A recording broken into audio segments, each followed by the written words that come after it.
I decided to secretly record how conmen con people money at the Sirare border when you do forex exchange at this Kenya-Tanzania border point. 1,000 Kenya shillings is equivalent to $8.3, which is equivalent to 20,000 Tanzanian shillings. This is how the border looks like when you are entering it from Kenyan side. We are about 3 kilometers away from the border. Most people from Nairobi use this border point when entering Tanzania. Many have been conned money, so the need for you to watch this video to the end. They are known to use dark magic called chuma ulete. I've put the description down below. In short, you must be vigilant when transacting in forex exchange at this place. Sirari is an 8-hour 30 minutes drive from Nairobi. That's around 438 kilometers, and it is found in the southwestern part of Kenya. Kenya shares 769 kilometers border with Tanzania, and there are about 5 border crossings on that stretch.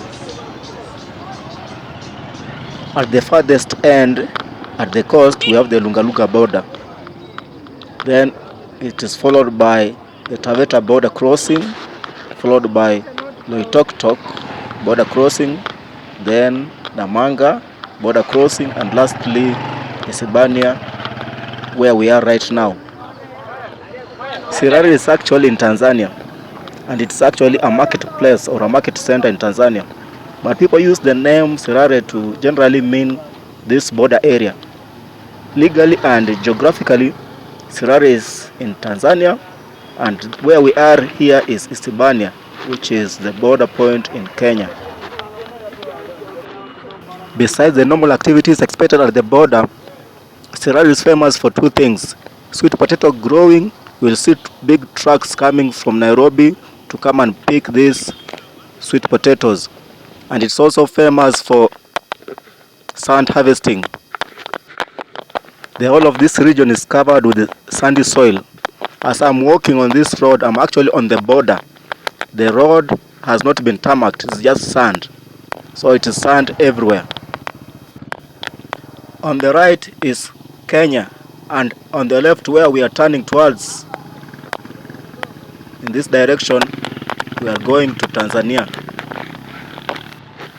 We are now actually walking on Tanzania soil.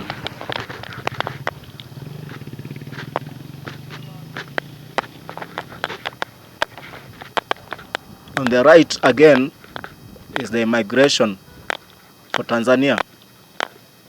And right ahead of me, we are actually in Tanzania.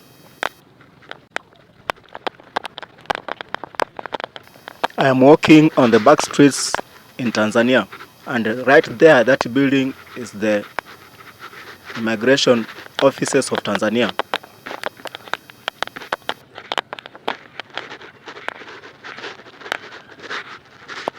You can see most people are using that part of the road, people piling in front of the immigration offices.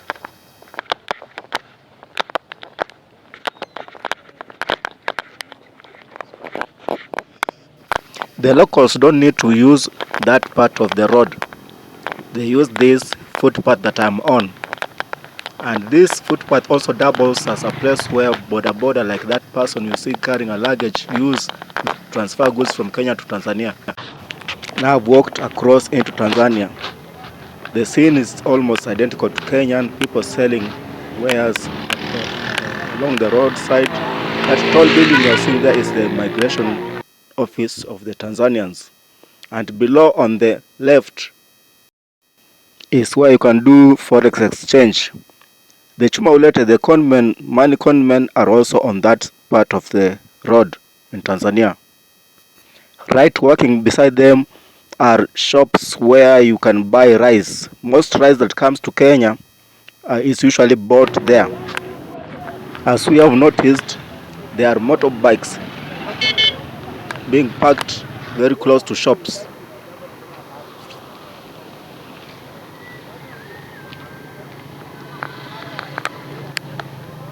like these motorbikes. They are there waiting for an order. If a businessman comes maybe from Kenya, he will want a lot of goods, maybe several sacks of rice. So the motorbikes will be taken.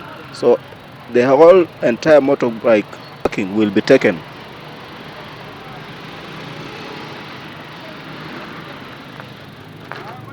As you can see, all of them will be taken and will be given work to carry several bags of rice if they are 50 and so on. I think we have seen a group of bikes when we were coming. We have seen a group of bikes coming and overtaking us. This is the Serare market, the name that gives this entire region its name, Serare border point. You can see motorbikes there also waiting for customers who want to take maybe rice. And this is a herbal seller here, and we have several herbal sellers in this area. The pharmacies are very few, very few, but herbalists are very many. This is another herbalist. People trust in herbal medicine. They have seen its benefit. One thing you can notice is that the entire region doesn't show much development. We don't have tall buildings around. So mainly because people come and buy things at the border and take them somewhere else, which gains the development. Like Migori here, you can see Migori is around 22 kilometers from Serare, but you cannot compare it with Serare. Migori looks more modern, big buildings and so on. You can look at it. This is the Migori town. We have several supermarkets. You will never find a supermarket at Serare. So we have several supermarkets in Migori, and Migori develops because most people buy goods from Serare, like rice, and come and do their business right here. This is Migori, very well developed. And we don't have shady things. There's no open prostitution, nothing like that, at either Migori or Serare itself. This is the Serare border. You can look at it and compare and contrast. It is quiet. And what you are seeing, that road here is the mark that separates Kenya and Tanzania. On the upper side is Kenya, and I'm shooting from Tanzania side. So it is a quiet place.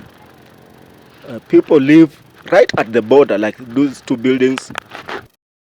Even Awendo, which is around 44 kilometers from Serare, is more developed than Serare, even though Awendo developed from the fact that this is a sugarcane growing region. Every farmer here grows sugarcane, and there is a factory, the Sony Sugar factory that produces sugar is found here. So this town developed from the sugarcane farming.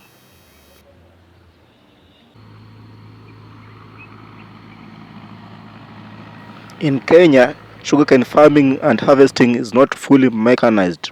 People are still required to come with pangas or machetes to cut them down and pack the trailers. And the rise in petrol has also hit the industry very hard. Farmers complaining of delayed payments and workers' salaries.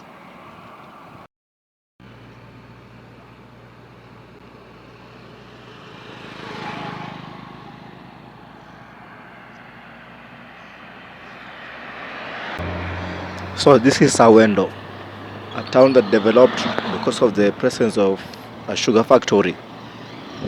Here we are at the stage.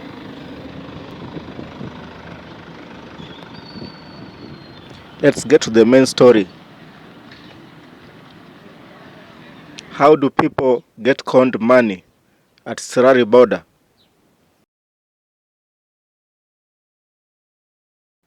Up next in part 2.